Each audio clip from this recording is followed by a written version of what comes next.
Hello students, welcome to সিনি classroom. আগামী 16 এবং 17ই নভেম্বর তোমাদের ক্লার্কশিপ পরীক্ষা রয়েছে এবং আমরা আশা করছি যে তোমাদের প্রত্যেকের প্রিপারেশন খুব ভালো জায়গায় রয়েছে। কিন্তু বেশ কয়েকটা বিষয় নিয়ে প্রত্যেকটা পরীক্ষার্থী তার প্রিপারেশন যতটাই ভালো বা খারাপ বা মাঝারি হয়ে থাকুক না কেন, পরীক্ষার আগে সেই প্রশ্নের উত্তরগুলো নিয়ে একটু কনফিউশন তৈরি হয়। সেই প্রশ্নের উত্তরগুলো খুঁজতে গিয়ে বারবার গুগল সার্চ, ইউটিউব সার্চ করতে হয়। তো কিছু বিষয় রয়েছে যে বিষয়গুলো কিন্তু আমাদের এখানে রিভিশনের সময় খুব দরকার হয়ে পড়ছে। তো বিগত বছরের ক্লার্কশিপ প্রশ্নগুলোকে মাথায় রেখে আমরা বেশ কয়েকটা ইম্পর্টেন্ট টপিক তোমাদের সামনে তুলে ধরছি, যেগুলোকে রিভিশন দিলে, যেখান থেকে একটু ঠান্ডা মাথায় সেগুলোকে মনে রাখলে সেখান থেকে কিন্তু তোমাদের 40 নাম্বারের জিকে জিএস পেপারের মধ্যে বেশ কিছু নাম্বার ডাইরেক্টলি কমন পাওয়ার সম্ভাবনা রয়েছে এবং তার সঙ্গে রয়েছে বেশ কিছু রিলেটেড কোশ্চেনগুলোকেও উত্তর করে ফেলবার সুযোগ। তো চলো দেখে নেওয়া যাক যে আমাদের এই পর্বে তোমাদের রিভিশনের জন্য কি কি টপিক রয়েছে। তো যে পার্টটা বা যে সাবজেক্টটা আমরা এই ভিডিওটার মধ্যে বা এই ক্লাসটার মধ্যে সিলেক্ট করেছি সেটা হচ্ছে জিওগ্রাফি। তো ইন্ডিয়ান জিওগ্রাফি থেকে এবং ইন্ডিয়ান জিওগ্রাফি রিলেটেড কিছু জিকে মিলিয়ে মোটামুটিভাবে 8টা থেকে 10টা প্রশ্ন পরীক্ষাতে আসে।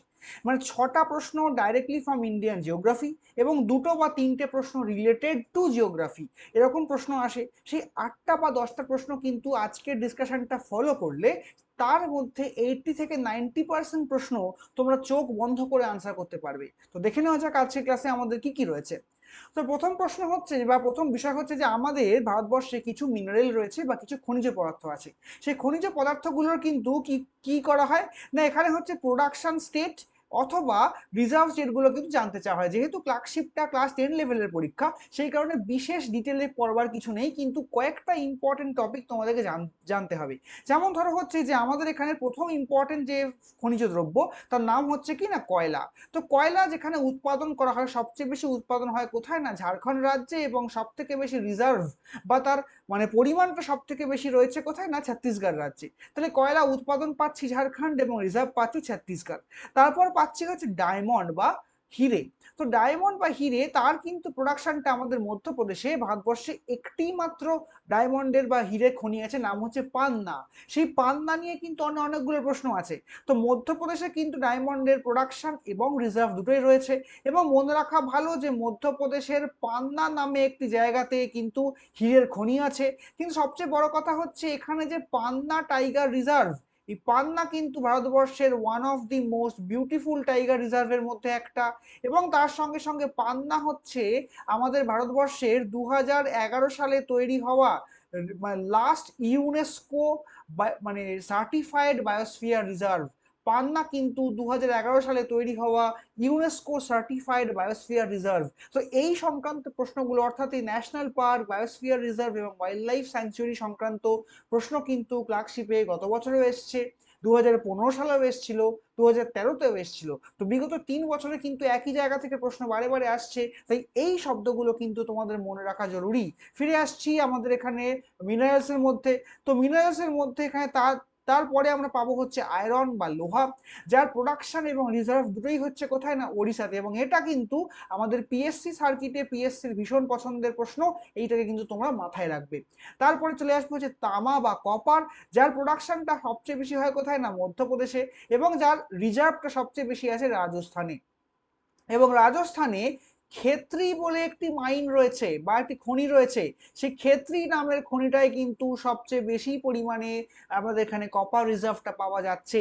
এবার একটা ইম্পর্টেন্ট হচ্ছে আমাদের অ্যাটমিক মিনারেল, যার নাম হচ্ছে ইউরেনিয়াম। ইউরেনিয়াম কিন্তু আমাদের এখানে সবচেয়ে বেশি পরিমাণে পাওয়া যায় বা প্রোডাকশন হয় কোথায় না ঝাড়খণ্ডে, কিন্তু অন্ধ্রপ্রদেশে সব থেকে বেশি পরিমাণে রিজার্ভ রয়েছে। তো এবার এখান থেকে প্রশ্ন আসে একটা কেমিস্ট্রি বেস প্রশ্ন, যে আমাদের যে বিভিন্ন অ্যাটমিক পাওয়ার প্ল্যান্ট রয়েছে, অ্যাটমিক প্রজেক্ট আছে, সেখানে ইউরেনিয়ামের কোন কোন আইসোটোপ গুলোকে ব্যবহার করা হয়। তো ইউরেনিয়ামের ইউরেনিয়াম-235 এবং ইউরেনিয়াম-238, এই দুখানা সবচেয়ে বেশি ব্যবহার করা হয়। তবে 235টা সবচেয়ে বেশি ব্যবহার করা হয়, এটাও কিন্তু প্রিভিয়াস ইয়ার একটা প্রশ্নের মধ্যে ছিল।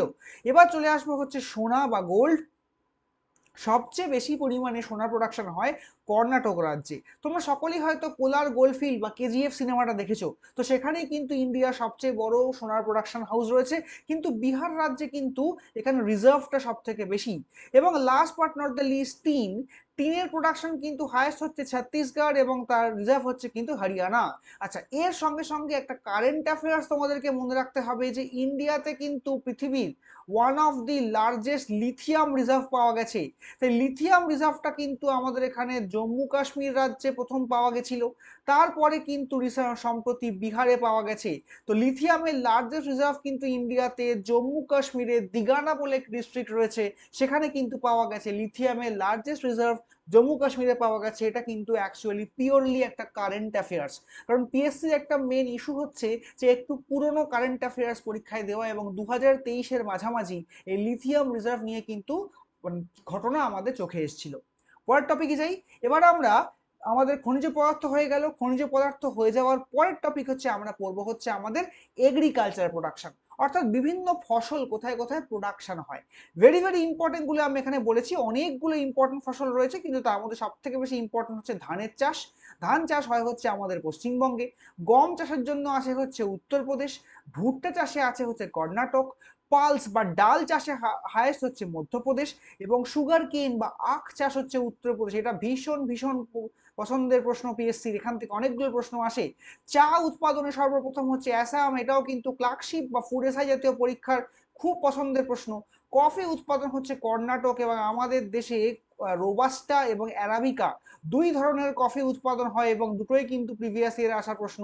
সবচেয়ে বেশি পরিমাণে পাওয়া যায় রোবাস্টা, তারপরে পাওয়া যায় অ্যারাবিকা জাতীয় কফি। এখান থেকে কিন্তু পরীক্ষার প্রশ্ন আসে।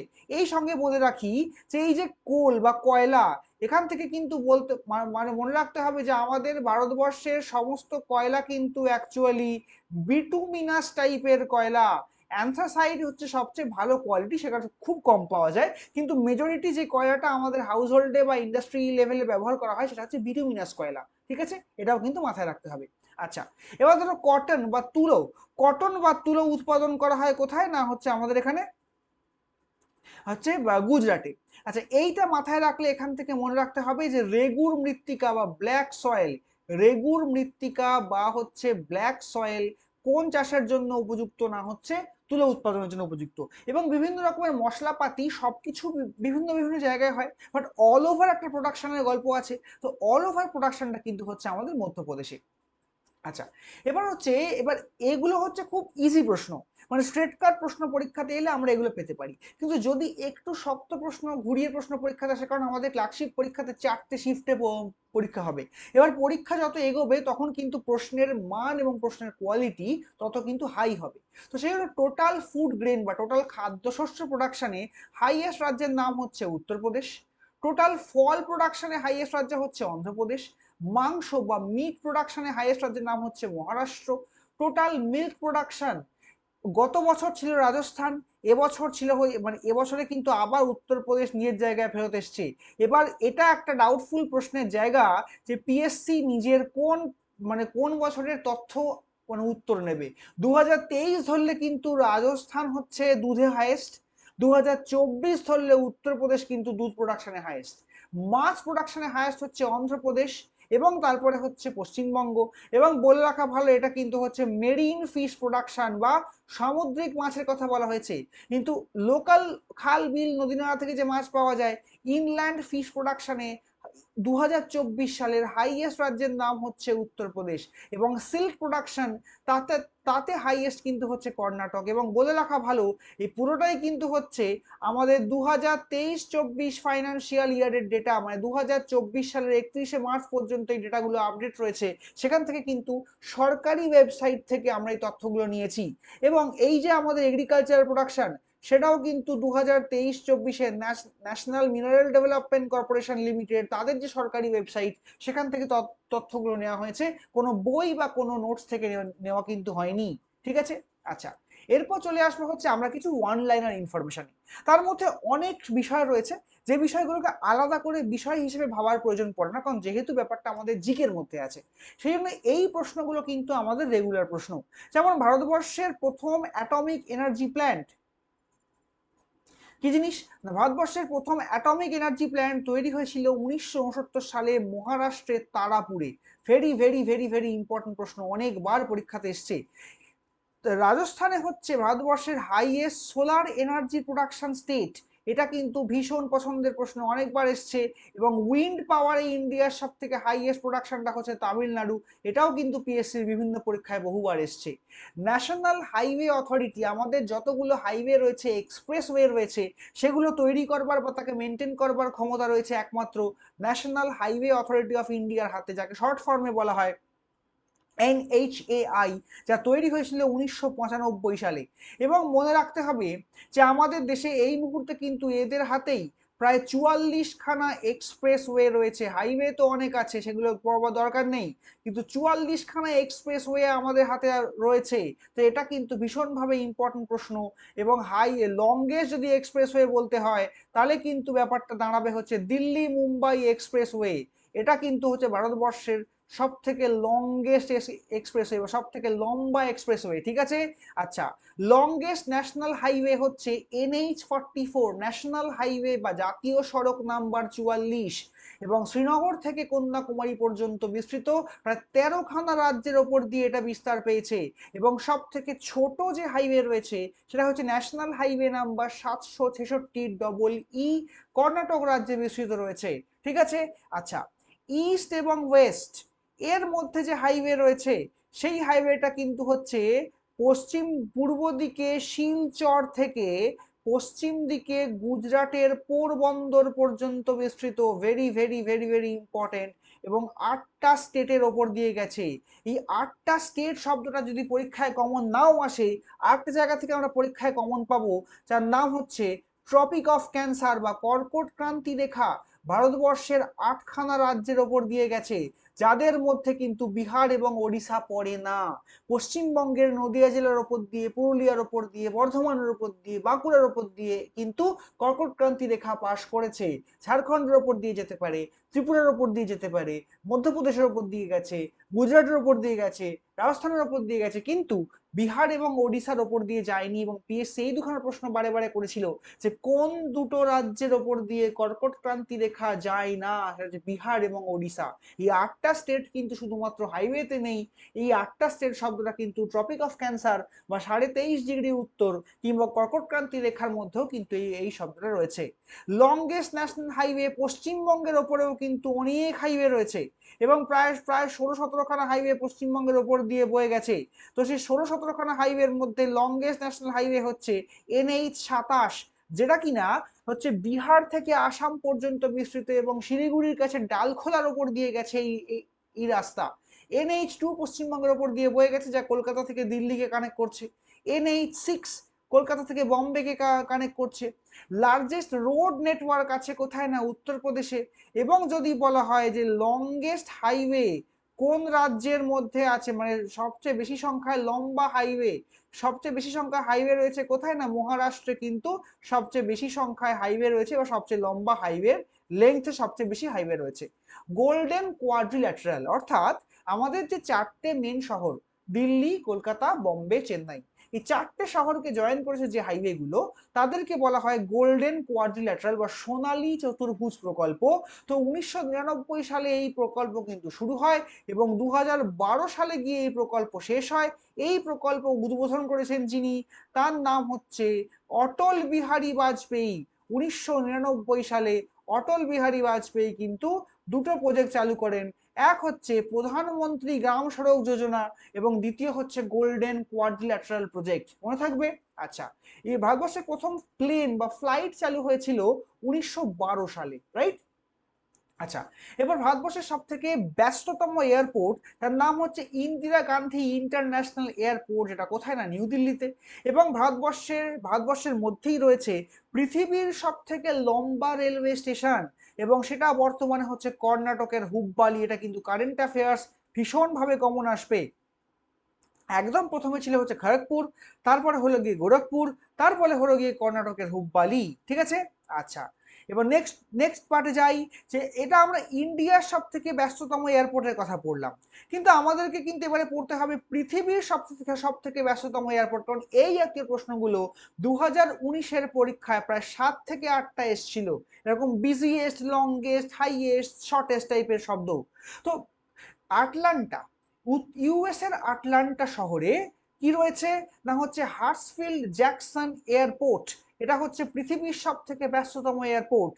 Longest train root of the world, এটা হচ্ছে আমাদের রাশিয়ার পিটসবার্গ থেকে সাইবেরিয়ার ভ্লাদিভস্টক পর্যন্ত বিস্তৃত হচ্ছে ট্রান্স সাইবেরিয়ান রেলওয়ে, পৃথিবীর সব থেকে লম্বা রেলওয়ে রুট। কি বললাম না, রাশিয়ার পিটসবার্গ থেকে সাইবেরিয়ার ভ্লাদিভস্টক শহর পর্যন্ত রয়েছে ট্রান্স সাইবেরিয়ান রেলওয়ে, পৃথিবীর সব থেকে লম্বা রেলওয়ে। ভারতবর্ষের সব থেকে লম্বা রেলওয়ে হচ্ছে, লংগেস্ট ট্রেন রুট হচ্ছে বিবেক এক্সপ্রেস, যা কিনা গুয়াহাটি থেকে শুরু করে কন্যাকুমারী পর্যন্ত বিস্তৃত। এটা কিন্তু জেনে রাখাটা দরকার, very very very very important, ঠিক আছে। আচ্ছা, এবং ভারতবর্ষের সবচেয়ে প্রাচীন হচ্ছে স্টিম ইঞ্জিন বা ওল্ডেস্ট স্টিম ইঞ্জিন বা লোকোমোটিভ কোথায়, যার নাম হচ্ছে ফেয়ারি কুইন, তৈরি হয়েছিল 1858 সালে, ভেরি ভেরি ইম্পর্টেন্ট, যা আজও রান করছে। এবং এখানে বলে রাখা দরকার যে ইন্ডিয়ার প্রথম যে ট্রেন চালু হয়েছিল কোথায় না, বোম্বে থেকে থানে, এটা সবাই জানো। ইন্ডিয়ার প্রথম রেলওয়ে সার্ভিস চালু হয়েছিল বোম্বে থেকে থানে, সালটা হচ্ছে 1853 সাল। এবং সেই জন্য লর্ড ডালহৌসি, এনার কথা সবাই জানি আমরা, তাকে ভারতীয় রেলওয়েজের জনক বলা হয়। লর্ড ডালহৌসিকে বলা হয় ফাদার অফ ইন্ডিয়ান রেলওয়ে। এইটা আশা করি সবার মনে থাকবে, কারণ এরকম প্রশ্ন কিন্তু কোনো একটা জায়গাতে পেতেই পারো, ঠিক আছে। ভেরি ভেরি ইম্পর্টেন্ট প্রশ্ন। আচ্ছা, এখানে রেলওয়ে বলতে গেলে কিন্তু একটা কথা তোমাদেরকে মনে রাখতে হবে, তার নাম হচ্ছে মেট্রো রেলওয়ে। মেট্রো রেলওয়ে কিন্তু 1984-এ কলকাতায় শুরু হয়েছিল, এটা তোমাদের রিভিশনের মধ্যে থাকা উচিত। মেট্রো রেলওয়েটা, মেট্রো রেলওয়ে। এবং এখানে কিন্তু হচ্ছে সম্প্রতি আন্ডার ওয়াটার রেলওয়েও চালু হয়েছে, ঠিক আছে। আচ্ছা, এবার ধরো আমাদের ইন্ডিয়াতে অনেকগুলো টয় ট্রেন আছে, যেমন ধরো কালকা সিমলা রেলওয়ে আছে, দার্জিলিং হিমালয়ান রেলওয়ে আছে, নীলগিরি মাউন্টেন রেলওয়ে আছে। কিন্তু আমাদের পরীক্ষা যেহেতু ক্লার্কশিপ, এবং পরীক্ষাটা যেহেতু আমরা পশ্চিমবঙ্গের ভেতরে দিচ্ছি, সেই জন্য আমাদের পশ্চিমবঙ্গের গর্বের বিষয়গুলোকে একটু মাথায় রাখতে হবে। তাদের মধ্যে দার্জিলিং হিমালয়ান রেলওয়ে হচ্ছে ভারতবর্ষের প্রথম টয় ট্রেন, যা 1881 সালে তৈরি হয়েছিল, এবং এটা কিন্তু এই মুহূর্তে একটা ইউনেস্কো ওয়ার্ল্ড হেরিটেজ সাইট, এটা মাথায় রাখতে হবে। ভারতবর্ষে কিন্তু ইউনেস্কো ওয়ার্ল্ড হেরিটেজ সাইটের সংখ্যা 2024-এর নভেম্বর মাস পর্যন্ত হচ্ছে 43, যাদের মধ্যে এই দার্জিলিং হিমালয়ান রেলওয়ে বা দার্জিলিং এর টয় ট্রেন কিন্তু হচ্ছে ওল্ডেস্ট, মানে পশ্চিমবঙ্গের মধ্যে ওল্ডেস্ট ইউনেস্কো হেরিটেজ সাইটটা হচ্ছে এই দার্জিলিং হিমালয়ান রেলওয়ে, ঠিক আছে। আচ্ছা, তারপরেই রয়েছে ঘুম স্টেশন। এই ঘুম স্টেশনটাও কিন্তু হচ্ছে ভারতবর্ষের সব থেকে উচ্চতম রেলওয়ে স্টেশন। এরপরে আমাদেরকে কিন্তু বন্যপ্রাণী বা বনভূমি নিয়ে প্রশ্ন আসে, যার মধ্যে ইম্পর্টেন্ট হচ্ছে 2023 সালের ফরেস্ট সার্ভে অনুযায়ী ইন্ডিয়ার ফরেস্ট কভার হচ্ছে 24.62%। রাজধানী এক্সপ্রেস, যা ভারতবর্ষের ফার্স্ট প্রিমিয়াম ট্রেন, তৈরি হয়েছিল 1969 সালে, যা 50 বছর পার করে ফেলেছে। বন্দে ভারত তৈরি হয়েছে 2019 সালে। শতাব্দী এক্সপ্রেস তৈরি হয়েছিল 1988 সালে, এটা তোমরা নোট করে রাখতে পারো। ভারতবর্ষের প্রথম national park, very very important, যার নাম হচ্ছে করবেট ন্যাশনাল পার্ক, ইন্ডিয়ার প্রথম ন্যাশনাল পার্ক। প্রথম টাইগার রিজার্ভ, অনেকেই বলবে করবেট, অনেক বইতে আছে করবেট, কিন্তু 1973 সালের 29শে জুলাই তৎকালীন প্রধানমন্ত্রী শ্রীমতী ইন্দিরা গান্ধী দক্ষিণ ভারত ট্যুরে গিয়েছিলেন, এবং তার সামনে ওই দিনে বন্দিপুর ন্যাশনাল পার্কটাই হয়ে ওঠে ভারতবর্ষের প্রথম টাইগার রিজার্ভ, এবং যার পরে করবেটকে দ্বিতীয় টাইগার রিজার্ভ দেওয়া হয়। এবং এই মুহূর্তে ভারতবর্ষে টাইগার রিজার্ভের সংখ্যা হচ্ছে 54টা, ঠিক আছে। এবং যদি আমি এখানে হাইয়েস্ট মানে সবচেয়ে বেশি টাইগার রিজার্ভ কোথায় আছে না, মধ্যপ্রদেশ। এই রাজ্যটাকে বলা হয় হচ্ছে আমাদের ভারতবর্ষের টাইগার স্টেট। মধ্যপ্রদেশে কিন্তু এই মুহূর্তে বাঘের সংখ্যা, টাইগার রিজার্ভের সংখ্যা সবকিছু বেশি, ন্যাশনাল পার্কের সংখ্যা সবচেয়ে বেশি, ঠিক আছে। আচ্ছা, ভারতবর্ষের প্রথম র্যামসার সাইট চিল্কা লেক, ওড়িশায় চিল্কা লেক, এটা কিন্তু হচ্ছে র্যামসার কনভেনশন হয়েছিল 1971 সালে, এবং চিল্কা লেককে কিন্তু 1983 সালে র্যামসারের তকমা দেওয়া হয়, ঠিক আছে? ভারতবর্ষের প্রথম বায়োস্ফিয়ার রিজার্ভ। এবার বায়োস্ফিয়ার রিজার্ভ বলতে একটা কথা বুঝবে যে বায়োস্ফিয়ার রিজার্ভ ইন্ডিয়াতে আছে কিন্তু 19টা, কিন্তু ইউনেস্কো স্বীকৃত রিজার্ভ আছে কিন্তু মাত্র 12টা। সেই 12টার মধ্যে ওল্ডেস্ট হচ্ছে নীলগিরি বায়োস্ফিয়ার রিজার্ভ, যাকে ইউনেস্কো স্বীকৃতি দিয়েছিল 1986 সালে।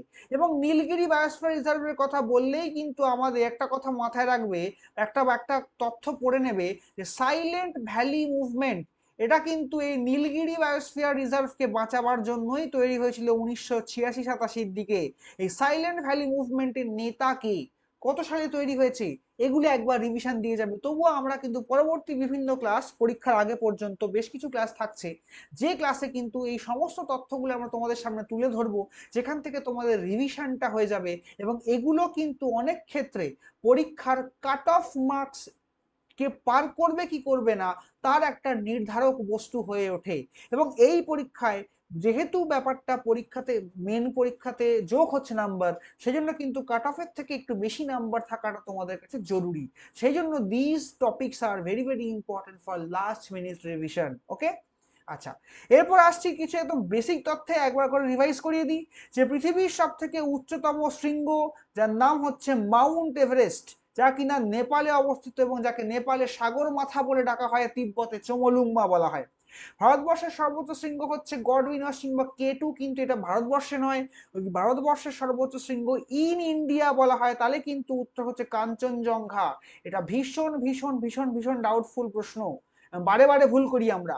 পশ্চিমবঙ্গের সর্বোচ্চ শৃঙ্গের নাম সান্দাকফু। দক্ষিণবঙ্গের সর্বোচ্চ শৃঙ্গ 2024 অনুযায়ী 2023 সাল থেকে চেমটাবুরু হয়ে গিয়েছে পুরুলিয়াতে, কিন্তু পরীক্ষার অপশনে আমরা অনেক ক্ষেত্রে গোর্গাবুরুই পাবো, বা মানে গোর্গাবুরু অ্যাকচুয়ালি প্রিভিয়াস ইয়ার বা বিভিন্ন বইতে উত্তর নেওয়া আছে, তাই উত্তর দেখে আনসার করবে। পশ্চিমঘাট পর্বতমালা, যার সর্বোচ্চ শৃঙ্গ হচ্ছে আনাইমুদি। পূর্বঘাট পর্বতমালার সর্বোচ্চ শৃঙ্গ হচ্ছে জিন্তাগাড়া। নীলগিরি পর্বতের সর্বোচ্চ শৃঙ্গ হচ্ছে দোদাবেতা। আরাবল্লী পর্বতের সর্বোচ্চ শৃঙ্গ হচ্ছে গুরু শিখর। এগুলো কিন্তু সব প্রিভিয়াস ইয়ার প্রশ্ন। এবং নীলগিরি পর্বতে কিন্তু হচ্ছে ওয়েস্টার্ন ঘাট বা পশ্চিম ঘাট এবং পূর্ব ঘাট একসঙ্গে এসে মিশেছে, এটা কিন্তু যেন মাথায় থাকে, এবং এটা বারে বারে পরীক্ষার প্রশ্ন আসে। বিন্ধ্য পর্বতের সর্বোচ্চ শৃঙ্গের নাম হচ্ছে স্বচ্ছ ভাবনা পিক বা গুডউইল পিক। ঠিক আছে? ভাগীরথী এবং অলকানন্দা গঙ্গার দুটো উপনদী। ভাগীরথী এবং অলকানন্দা যেখান থেকে গঙ্গা নামে বয়ে উঠেছে, তার নাম হচ্ছে দেবপ্রয়াগ। পিএসসির ইতিহাসে আসা সবচেয়ে বেশিবার কমন আসা প্রশ্নের নাম হচ্ছে দেবপ্রয়াগ। কিন্তু এটা না এসে অন্য স্লটগুলোতে মন্দাকিনী এবং অলকানন্দা মিশেছে, যেখানে সেই রুদ্রপ্রয়াগের নাম জানতে চাইতে পারে। ঠিক আছে? তোমরা বাড়িতে কিন্তু কর্ণপ্রয়াগে কোন দুই নদী মিশেছে, কারণ 5টা প্রয়াগ আছে, কর্ণপ্রয়াগ এবং সঙ্গে হচ্ছে বিষ্ণুপ্রয়াগ, এই দুই প্রয়াগে কোন দুই নদীর কনফ্লুয়েন্স আছে সেটা একবার তোমরা বাড়িতে পড়ে নেবে। দিস ক্যান কাউন্ট, এগুলো পরীক্ষাতে আসতে পারে। ভারতবর্ষের হাইয়েস্ট ওয়াটারফল আগে ছিল সরাবতী নদীর উপর যোগ জলপ্রপাত, এখন কিন্তু হয়ে গিয়েছে কুঞ্চি খাল, যা কিন্তু কর্ণাটকেতেই অবস্থিত। এটা ভেরি ভেরি ইম্পর্টেন্ট। এবং নায়াগ্রা ফলস অফ ইন্ডিয়া, এটা বলা হয় হচ্ছে মধ্যপ্রদেশের ধোঁয়াধার জলপ্রপাত জব্বলপুরের কাছে। এই বিষয়গুলো কিন্তু মাথায় রাখলে, আবার বলছি, যেখান থেকে কিন্তু বেশ কিছু প্রশ্ন তোমরা ডাইরেক্টলি আর ইনডাইরেক্টলি কমন পাবে। স্ট্রেট কাট প্রশ্ন তো কমন পাচ্ছই, ইনডাইরেক্টলি অনেক প্রশ্ন এখান থেকে কমন পাবে। আউট অফ 40 মোটামুটি ভাবে 4 থেকে 5 নাম্বারের প্রশ্ন কিন্তু আমরা আজকের লেসন থেকে কমন পাচ্ছি।